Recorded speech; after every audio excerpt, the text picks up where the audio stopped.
دین کے حوالے سے اور اللہ کے راستے کے حوالے سے انسانوں کی دو قسموں کا یہاں بیان ان آیات میں ہونا ہے۔ شروع خدا کریم اس طرف سے کرتا ہے کہ کچھ انسان ہیں جو کیا کرتے ہیں، بڑی خوبصورت باتیں کرتے ہیں۔ باتوں کے شعر۔ حقیقت میں ان آیات میں خدا کریم دو قسم کے انسانوں کو، نبی کو بتلا رہا ہے کہ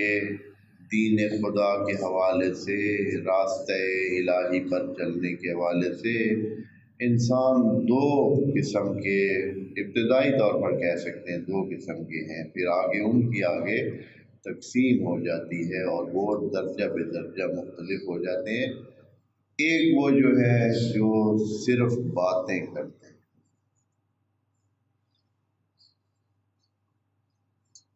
اور عمل میں جب باز جاتے ہیں تو وہ تباہ کار انسان بن جاتے ہیں، یعنی کام بھی نہیں کرتے بلکہ نقصان کرتے ہیں، عمل نہیں کرتے ہیں نقصان کرتے ہیں۔ دوسری طرف ایسے بھی لوگ ہیں جو اپنے آپ کو وقف کرتے ہیں دین کے لیے، اللہ کی رضا کے لیے، اللہ کی چاہتوں کو پانے کے لیے اپنے آپ کو وقف کر دیتے ہیں، اور یہ وقف کرنا پھر بہت درجات رکھتا ہے۔ یہاں خدا کریم نے کوئی درجہ ذکر نہیں کیا ہے کہ کس لیول پر، آخری درجے تک ممکن ہے کہ کوئی بندہ اپنے آپ کو وقف کر دے، یعنی جان تک ہی نچھاور کر دے اللہ کے راستے میں۔ ایسے بھی ہیں اور ایسے بھی ہیں کہ جو باتوں میں دیندار، بڑے ہی اگوان، بڑے یہ کر دیں گے وہ کر دیں گے، اور دین کے حوالے سے بہت بڑی بڑی باتیں کرتے ہیں، لیکن جب عمل کی دنیا میں نازل ہوتے ہیں تو وہ نقصان کر رہے ہوتے ہیں، نافرمانیاں کر رہے ہوتے ہیں، اور کس قسم کے بندے ہوتے ہیں۔ تو یہ آیات ایک قسم کی ہمارے لیے، چونکہ یہ قرآن ہے اور قرآن میں یہ باتیں صرف جملے خبریہ نہیں ہیں کہ اللہ ہمیں تاریخ بتا رہا ہے یا اللہ ہمیں باہر کے حقائق بتا رہا ہے کہ ایسے بھی لوگ ہیں، یا ہمیں ہنسانے کے لیے یا تعجب میں ڈالنے کے لیے یا باخبر رکھنے کے لیے، یا یہ ہے کہ آپ کو پتہ ہو کہ ایسے لوگ بھی آپ کے آس پاس میں ہیں تو آپ متوجہ رہیں۔ بلکہ یہ ساری باتیں خدا کریم ہم انسانوں کو اس لیے بتا رہا ہے کہ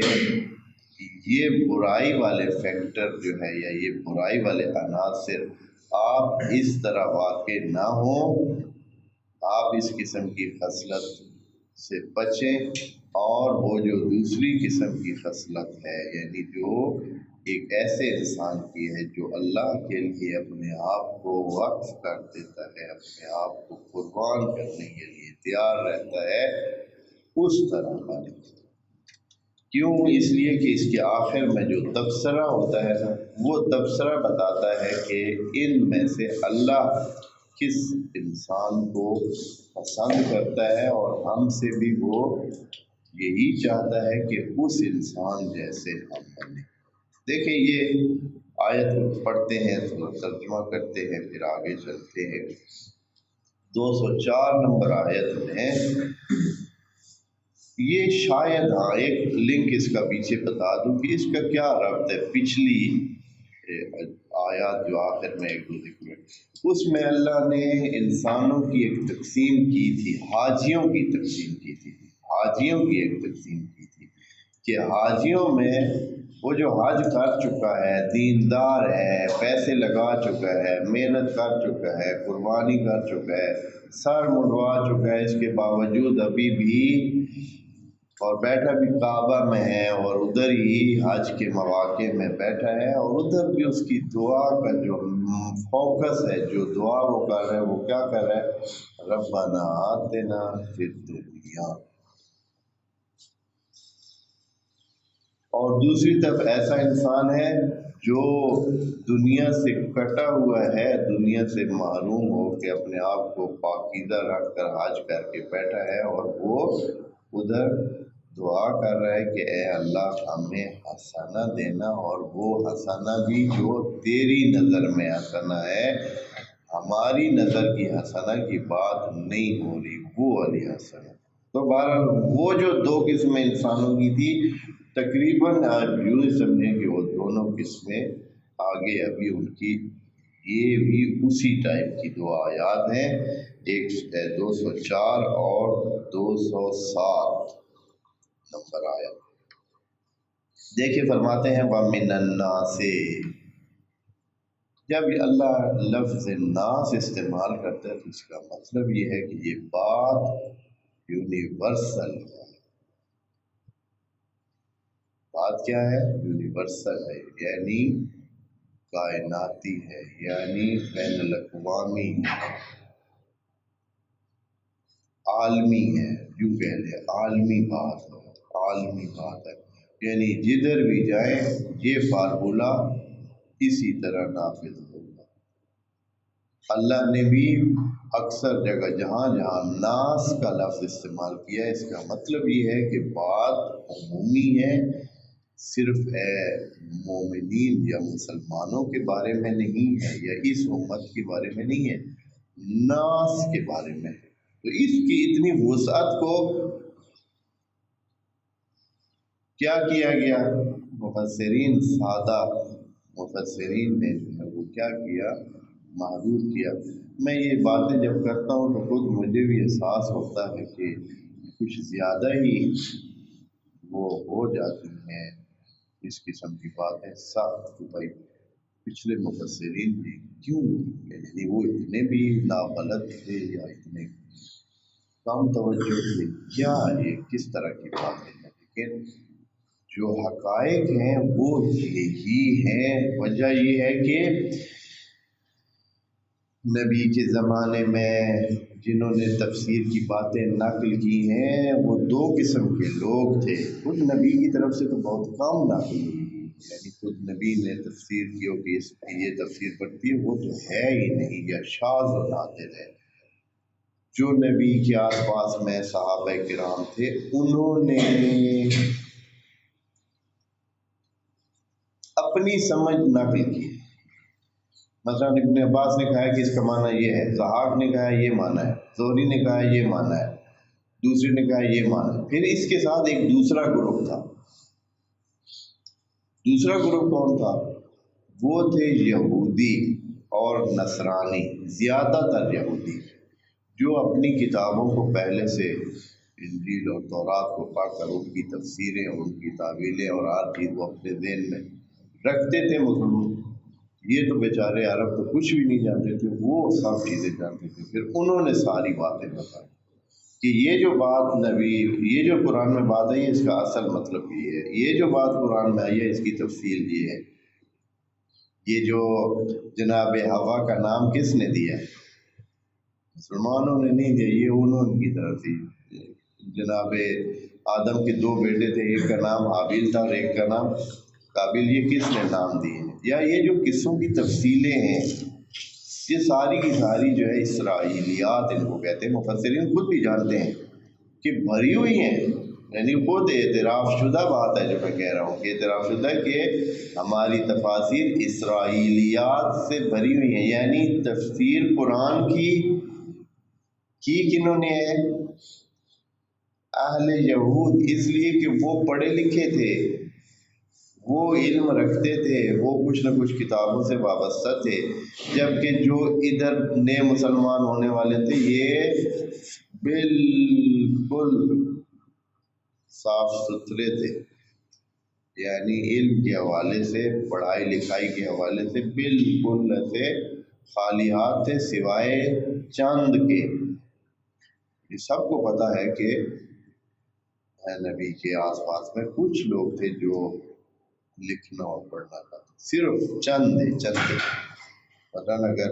آپ کہیں کہ 4 تھے، 5 تھے، 7 تھے تو بس اتنا ہی بہت ہے، باقی سارے زبانی عالم تھے، زبانی عالم، یعنی بس نبی نے جو بات کی ہے وہ ان کو اسی طرح اگر یاد رہ جائے، سمجھ آ جائے، یاد رہ جائے، اور پھر انہوں نے نقل کی ہے، انہوں نے یہ تفاسیر جو ہے نا نقل، اس لیے اور پھر اگلوں نے، اگلی جو تابعین تھے یعنی صحابہ کے بعد آنے والی جو جیل ہے یا نسل ہے، انہوں نے اسی کو لے لیا اور اسی کو فائنل سمجھ لیا، حالانکہ ان کو کوئی یعنی لغت کا اتنا بہت بڑا وہ نہیں تھا، سمجھ نہیں تھی۔ بہرحال ایک سلسلہ ہے، لیکن خدا کریم نے یہ رحم کیا اور کرم کیا کہ کتاب کو محفوظ انداز میں ہم تک پہنچایا۔ اب جو اگلی نسلیں ہیں وہ عربی مبین کے قاعدے کو لے کر کے یہ قرآن عربی مبین میں یا لسان عربی مبین میں آئے ہوئے، عربی مبین کو پڑھیں اور اس سے حاصل کرے، عربی مبین کا علم حاصل کرے، قرآن اس کے سامنے خود بخود کھل جائے گا اور خود بخود اس میں تمام تفصیلات نظر آئیں گی اور کسی کے پیچھے سے بتانے کی ضرورت ہی نہیں ہے، اس لیے کہ یہ خود کیا ہے، تبیان لکل شے ہے، خود اس میں ساری چیزیں موجود ہیں، کسی کے بتانے کی ضرورت نہیں ہے۔ یہ عربی مبین میں ایسا خود مبین کا لفظ لگا ہوا ہے، یا تو خدا کی اس بات کو کوئی کہے کہ نہیں ہے، یہ بات ہی ٹھیک نہیں ہے۔ عربی مبین ہے، قرآن مبین ہے، یعنی خود ہی اصلاً اس میں بیان موجود ہے، اور نبی کو کہا گیا ہے کہ ہم نے اس کو وقفے سے نازل کیا تاکہ لتبین للناس ما نزل الیہم، تاکہ تو بیان کرے، یعنی نبی کو بھی حکم دیا ہے بیان کا، جہاں جہاں پھر بھی ابتدا میں ممکن ہے کچھ جو لوگوں کو جو علم نہیں رکھتے تھے تو ان کو ہو سکتا ہے بیان کی جتنی ضرورت تھی نبی نے وہ بیان اس وقت جو پوچھا اصحاب نے تو نبی نے فوراً اس کو بیان فرما دیا، اور وہی معیار ہے، یعنی قرآن کے مطابق جو بیان ہوگا وہ حدیثیں اور وہ باتیں نبی کی اور جو اس کے نائبین ہیں ان کی وہی باتیں مہم ہیں، اور انہوں نے بھی یہی کہا ہے، نبی نے بھی یہی کہا ہے، جو بات میری قرآن کے ساتھ میچ کرے وہ ٹھیک، جو نہ میچ کرے اس کو آپ بالکل بھی نہ لیں، وہ ہماری بات ہے ہی۔ وَمِنَ النَّاسِ جو ہے یہ جس سے اتنی بات آگے بڑھ گئی، وَمِنَ النَّاسِ لوگوں میں سے، تمام انسانوں کی، اگر خدا کریم نے کسی دو بندے ایک بندے پر فوکس رکھ کے بات کرنی ہوتی تو یہ وَمِنَ النَّاسِ کہنے کی ضرورت نہیں ہے، ہاں، یا مثلا خدا کریم کہتا ہے کہ الذی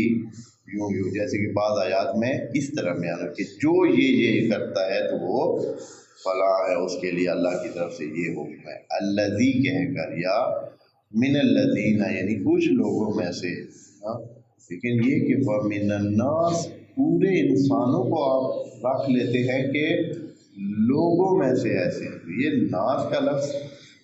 یہ اس طرح نہیں ہے کہ جیسے ہم آپس میں بول رہے ہیں اور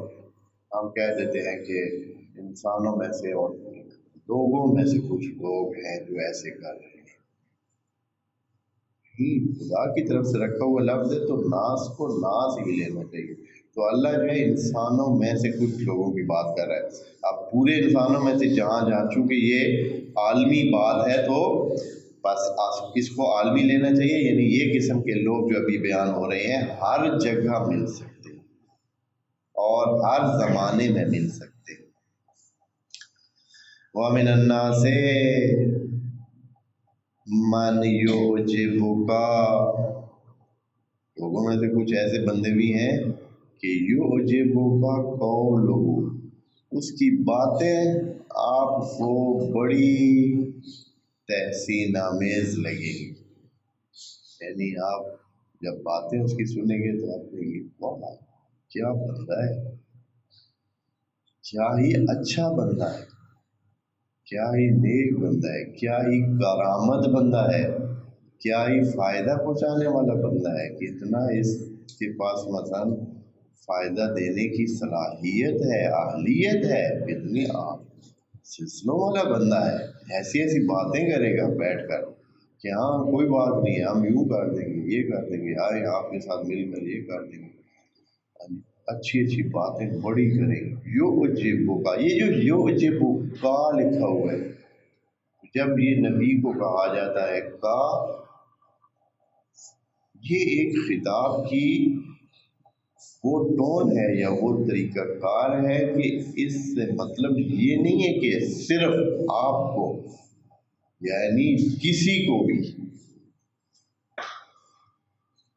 بھی یہ کرینہ بتا رہا ہے، من الناس کا کرینہ بتا رہا ہے کہ ناس تو سارے نبی کے ساتھ نہیں ہے۔ ناس جب عالمی لفظ ہے تو بات بھی عالمی ہے، اور اس کا جس کو بھی تعجب میں ڈالا ہے یا جس کو تحسین آمیز انداز جس کے لیے بننا ہے، وہ بھی صرف نبی نہیں ہے، کوئی بھی ایسا ہو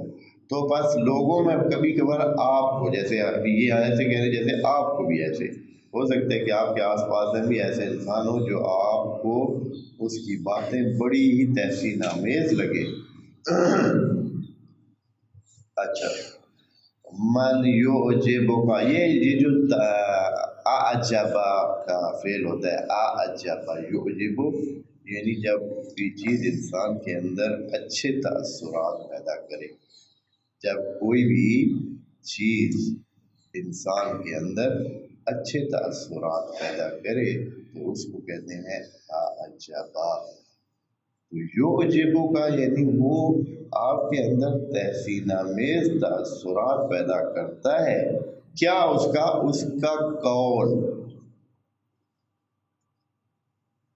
اس کا قول، اس کا یہ جو کرنا، یہ جو بات ہے، یہ باتوں میں بات اس کی ایسے ہوتی ہے کہ وہ آپ اس کو اچھا سمجھنے لگ جاتے ہیں۔ فی الحیات دنیا، لیکن یہ آپ ہے ساری حیات دنیا میں، یعنی جو دنیا کے لین دین، پتہ نہیں اٹھنے بیٹھنے آنے جانے سلسلے جو ہیں، اس حوالے میں وہ بڑی بڑی باتیں کہہ رہے ہیں، یہ ہیلپ چاہیے تو ہم یہ کر دیں گے، وہ چاہیے تو وہ کر دیں گے، یا میں اتنے اچھے کام کر رہا ہوں، یا میں نے اتنے فلاں بنائے ہیں، اسپتال بنائے ہیں، یا میں نے یہ اچھا کام کیا ہے، میں نے وہ اچھا کیا۔ ابھی ایک بندہ ادھر کسی جگہ آیا تو وہ کہہ رہا تھا کہ میں نے 1,00,000 کتاب لکھی ہوئی ہے، کوئی دوسرا بندہ نقل کر رہا تو اس نے کہا کہ میں نے 1,00,000 کتاب لکھی ہوئی ہے، چھپی نہیں ہے بس لکھی ہوئی ہے میں نے 1,00,000 کتاب۔ تو بندہ سن کر ہی جو ہے وہ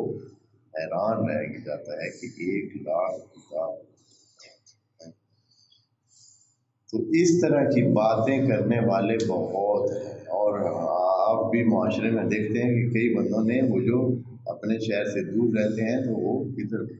ابھی میں کچھ حیران بعض اوقات ہوتا ہوں کہ بعض لوگ میرے پاس بھی آتے ہیں،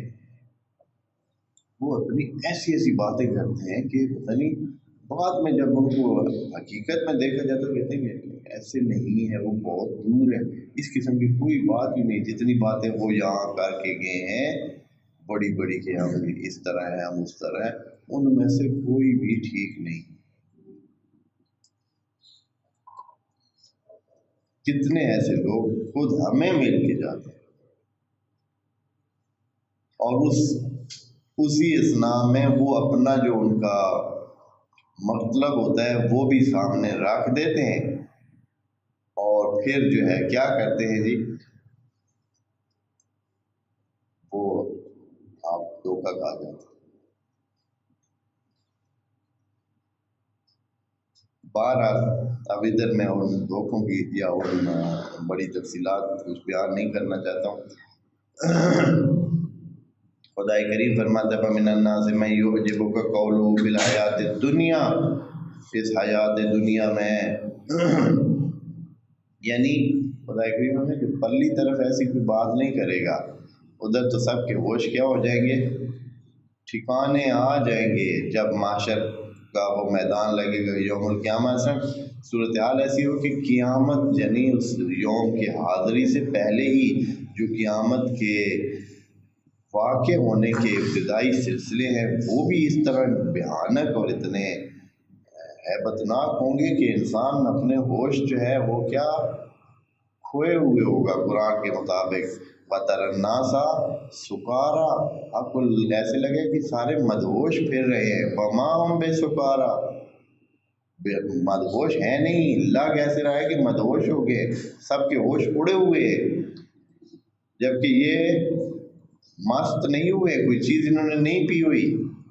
ولیکن عذاب اللہ شدید، لیکن جو عذاب خدا ہے وہ بہت شدید ہے۔ جب آپ دیکھیں گے کہ پہاڑ اپنی جگہ سے ہل رہے ہیں، پھٹ گئے ہیں،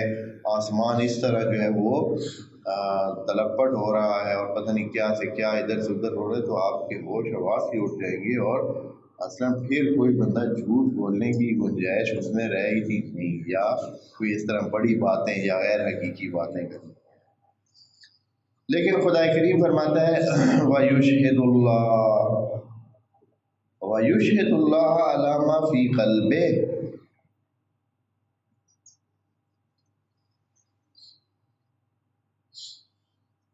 اور کیا کرتا ہے آپ پسند آئے، اور جو اس کے دل میں ہے اس پر وہ اللہ کو گواہ بنائے گا۔ وَيُشْهِدُ اللَّهُ عَلَى مَا فِي قَلْبِهِ، اور یہ کیا کرتا ہے پھر اللہ کو بھی گواہ بناتا ہے کہ وہ بھائی ٹھیک بندہ ہے، کہ وہ ٹھیک، یقیناً جب باتیں اتنی بڑی کرے گا تو پھر اس کو ایک گواہ کی ضرورت ہے، کیونکہ وہ باتیں ہی کر رہا ہے نا، باتوں سے دھوکہ دینے کی کوشش کر رہا ہے یا اس طرح کا سلسلہ کر رہا ہے، اپنی بات بنا رہا ہے۔ وَيُشْهِدُ اللَّهَ عَلَى مَا فِي قَلْبِهِ، اور اس کا دو معنی اس کے ہو سکتے ہیں۔ وَيُشْهِدُ اللَّهَ عَلَى مَا فِي قَلْبِهِ، یعنی یہ ایک طرف آپ کے ساتھ اتنی بڑی بڑی باتیں کر رہا ہے تو خدا کا یہ تبصرہ ہے کہ اللہ کو یہ گواہ بنا رہا ہے علی ما فی قلبہ، لے ما فی قلبہ نہیں کہا ہے، کیا کہا ہے؟ علی ما فی قلبہ، یعنی یہ لفظوں کے فرق کو دھیان کریں جو دوست ان چیزوں کی باریکیوں کو جاننا چاہتے ہیں۔ علی ما فی قلبہ، علی ما فی قلبہ کا مطلب ہوتا ہے کہ یہ جس طرح کر رہا ہے تو اس کو اللہ کو گواہ بنا رہا ہے، یعنی اس کو اے نبی آپ چاہے اس کی باتوں سے متعجب ہو رہے ہیں اور تحسین آمیز تاثر لے رہے ہیں، لیکن یہ بندہ اپنی ان باتوں سے اپنے خلاف اللہ کو گواہ بنا رہا ہے۔ بات سمجھ آئی ہے فرق جملے کا؟ یہ گواہ بنا رہا ہے اللہ کو، یعنی یہ خود اللہ کا تبصرہ ہے کہ یہ اپنے اس کام سے اپنے خلاف اللہ کو گواہ بنا رہا ہے، یعنی اللہ یوں کہہ رہا ہے کہ میں اس کے خلاف گواہی شہادت دوں گا، یا میرے پاس اس کے خلاف دلیل ہے کہ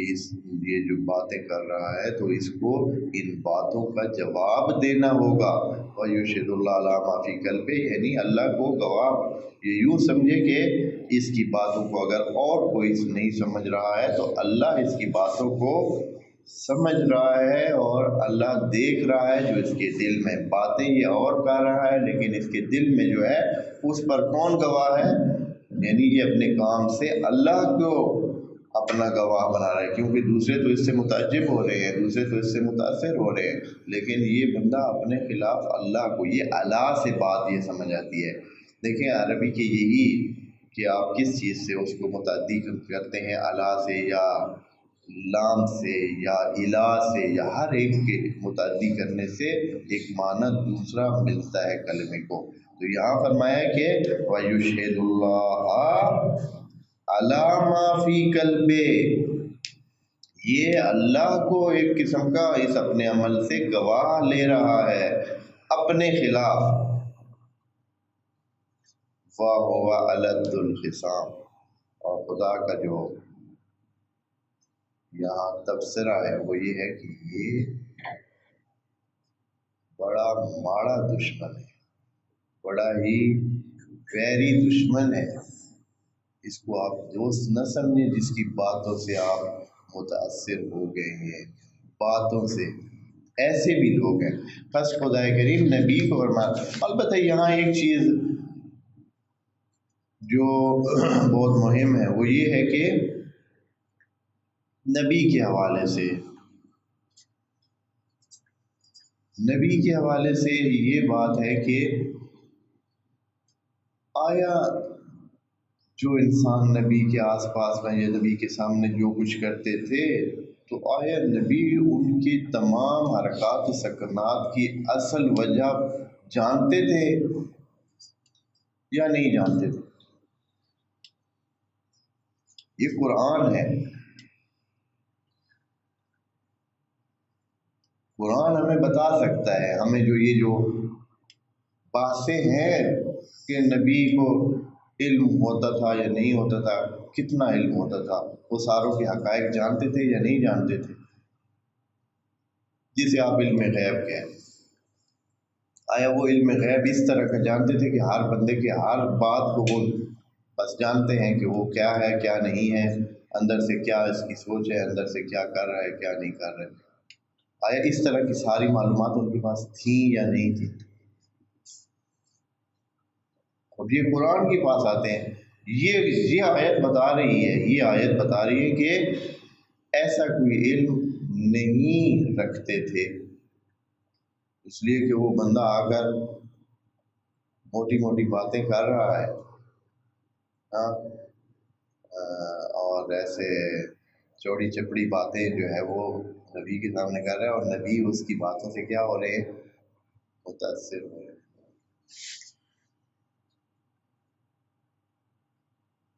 اور بھی بہت سارے قصص ہیں جن سے پتہ چلتا ہے کہ جو کچھ جس کے دل میں نیت میں ہوتا تھا نبی کو اس کا اس طرح علم نہیں ہوتا تھا، اور نہ ہی خدا کریم نے یہ ان کو کبھی کہا ہے کہ آپ کو پتہ ہے سب کے دلوں میں کیا ہے۔ صرف اللہ نے کہا ہے کہ وہ عالم بما فی الصدور، علیم بما فی الصدور، ہاں وہ ہے، باقیوں کے بارے میں نہیں کہا، کسی کے بارے میں اتنے علم کی بات نہیں۔ تو یہاں اس آیت میں دیکھیں نا، تھوڑا سا آپ اس بات پر توجہ دے کے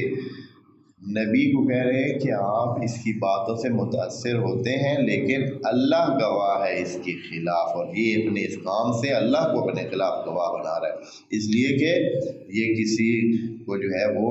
باتیں کر کے دھوکہ دینے کے چکر میں ہے۔ اس لیے خدا کریم آخر میں اس کے بارے میں بتائے کہ یہ الگ حساب ہے، یہ ایک قسم کا یعنی جو اندر دشمنی رکھنے والا بندہ ہوتا ہے اس ٹائپ کا، کیونکہ سامنے تو وہ باتیں کیا کر رہا ہے، بہت ہی اچھی کر رہا ہے، لیکن وہ دشمنی کو کدھر رکھے ہوئے ہے؟ اپنے دل میں رکھے ہوئے ہیں، اور اللہ بھی اس کے دل پر جو ہے اس کے خلاف گواہی دے گا کہ تیرے دل میں کیا چل رہا تھا اور تو باتیں کیسی کر رہا تھا۔ بڑی دھیان والی آیت ہے، یعنی باتیں اتنی مختلف زاویوں سے تمام اس تصویر کو لے کر سمجھ آتی ہیں کہ جو ایسے آسانی سے آپ کو اس ترجمے سے کبھی بھی سمجھ نہیں آ سکتی ہے۔ میں ترجمہ آپ کو ایک دفعہ پھر میں آپ کہتا ہوں، میں کرتا ہوں، پھر آپ کو یہ ترجمہ سامنے والا بھی پڑھ کے دے دیتا ہوں، ہو سکتا ہے اس میں آپ کو بہتری نظر آ جائے۔ وَمِنَ النَّاسِ مَن يُعْجِبُكَ قَوْلُهُ فِي الْحَيَاةِ الدُّنْيَا، لوگوں میں کچھ ایسے بندے بھی ہیں جن کی باتیں آپ کو تحسین آمیز تاثر دیتی ہیں، یعنی آپ کو خوش کرتی ہیں، آپ کو اچھی لگتی ہیں اس کی باتیں حیات دنیا میں، یعنی یہاں جو بھی حیات دنیا کے ڈھنگ ہیں، یعنی دنیا کے تمام زاویوں میں آپ اس کو لے سکتے ہیں، دنیا میں آخرت کے حوالے سے تو وہ کچھ نہیں کہہ سکتا ہے نہ کرتا ہے، بلکہ صرف اور صرف دنیا کے حوالے سے حیات دنیا بارے، اور یہ حیات دنیا سے مطلب ہے کہ اس میں بہت وسیع پھر آپ تمام زاویے، تمام چیزیں دنیا کی جو انسان کی زندگی سے مربوط ہیں وہ ساری آ جاتی ہیں کہ کسی بھی بارے میں اس طرح بات کر سکتے ہیں۔ صرف یہ نہیں کہ دین کے حوالے سے کہ